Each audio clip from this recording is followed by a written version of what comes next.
Desde Ciudad de México, en el país México, por supuesto, estamos aquí para compartir con ustedes unas palabras. Vivian Tirión.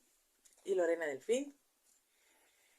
Resulta que Osvaldo Manuel Pérez Peñalver, actor, narrador oral escénico, promotor cultural, originario de la isla de Cuba, en su momento, en el año 2011, realizó una entrevista con Aide Arteaga Rojas, la señora de los cuentos de Cuba, y que publicó posteriormente en su libro Te cuento un cuento, apuntes para contar.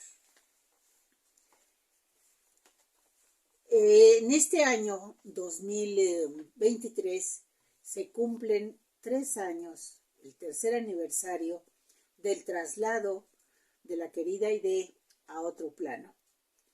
Y queremos, como obsequio y en su memoria, recrear esta entrevista en nuestras voces para que se enteren, quienes no lo sepan, de la vida de esta mujer que dedicó desde su infancia primera hasta casi su despedida a contar y contar y contar. Así que vamos a comenzar, Lorena. Sí. ¿Cómo llegó Aide al mundo de los cuentos?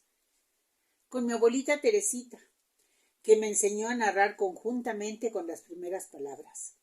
Mi abuela me hacía canciones de nanas y también me hacía historias. Ella era hija de una puertorriqueña y su papá era hijo de africano. ¿Cómo se ligaron? Pues eso no me lo pregunten, porque eso es comiquísimo.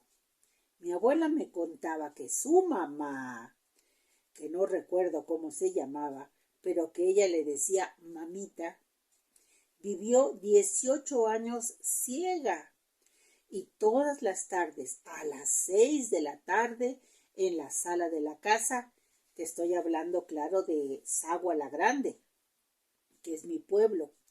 Ahí nací y viví hasta los 5 años. Ella contaba historias y la gente iba a oírla. Contaba historias que le había hecho su mamá a la vez. ¿Te das cuenta desde cuándo viene esto? La mamá contando a la mamá, contando a la mamá y contando a mi abuela que me los hizo a mí y yo que los hago más adelante. Mi abuela aprendió de chiquita a escuchar a su mamá y ella a su vez era una gran contadora y contaba las historias. Me enseñó a los 4 años porque a esa edad yo sabía ya leer y escribir. Ella me enseñó entonces con una cartilla que era Cristo, A, B, C, D, así como se aprendía a leer. Y conjuntamente iba aprendiendo a narrar. Así pues, yo cuento cuentos desde que tenía 4 años. Cuento cuentos no solo para los de mi casa, porque las cosas del campo son distintas. Yo las recuerdo. Si alguna persona te iba a hacer una visita, te la anunciaban. Y entonces la niña que venga y que haga un cuento. Mi mamá me enseñó a conocer a los poetas y pues me hice recitadora. Estudié declamación y todas esas cosas. Yo era la recitadora del Regino Poderoso hasta casi el final. Entonces yo llegaba y tenía que hacer un cuento o decir un poema, sabiendo quién era el autor, y después tocar una pieza al piano, porque mi mamá quería, por eso. Eso es así. Tú me dijiste que hablara de mi niñez y eso es lo que yo recuerdo. Así, aprendiendo todo eso, lo hice. ¿Cuál fue su primera actividad pública? Pues la gente iba a verme narrar a esta casa. A la niña, un poco prodigio que yo era, hace mucho tiempo. Y no preciso recordar, pero creo tenía 5 años. Lo que te puedo decir es que en el Parque de Santa Clara, que habían remodelado, en el acto principal yo conté el cuento del Güige.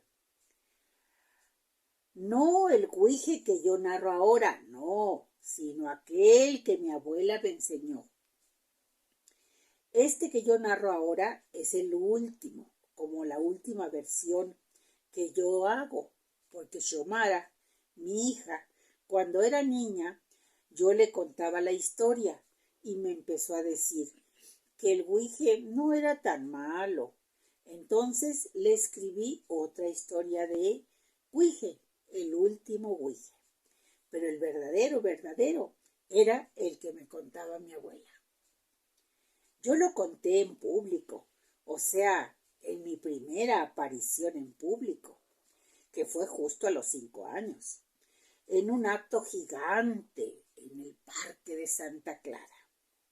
El Güige era una cosa como un mito, una leyenda.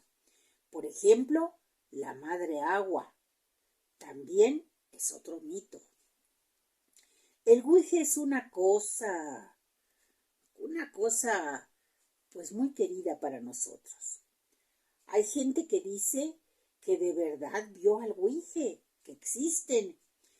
Es una cosa muy fuerte esta tradición en la provincia de Santa Clara.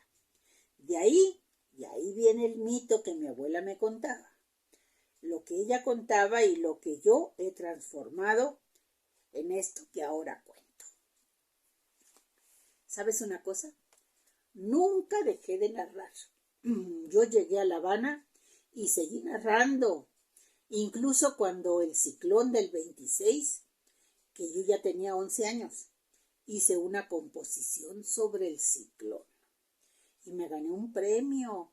Y el premio era nada más y nada menos que estudiar en la Academia de Música. Siento esa satisfacción porque esa academia quedaba frente a la iglesia de Regla. Sí, de la Virgen de Regla. Yo vi hacer esa iglesia de Regla. Gonzalo Roig era profesor. Y he podido conversar con profesoras que trabajaban ahí. Y eso me reafirma lo que te digo, porque a veces pienso, estoy inventando, pero no. Era la realidad, así fue la realidad. Mi mamá, ella quería que yo fuera concertista de piano y mi hermano de violín y la complacimos hasta donde pudimos.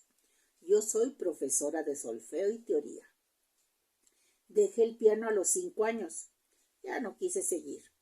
Mi hermano, no sé en qué año, pero también lo dejó. Mi hermano se hizo economista y yo fui para las letras. Incluso cuando esperaba con las muchachitas en la escuela para entrar a clase, les contaba a mis amiguitas y les decía que era yo lo que estaba leyendo, eso que les contaba. Pero era mentira, pues lo estaba inventando. Por eso es que Carmen Solar, directora de radio, dice que yo soy la creadora de las novelas por episodios. Porque yo contaba y cuando se acababa el receso, pues ahí se acabó el cuento. Y cuando tocaba de nuevo receso, yo seguía el cuento que yo estaba leyendo. Pero era mentira, siempre estaba inventando. ¿Tú entiendes? Así tenía tremendo público. Nunca dejé de narrar.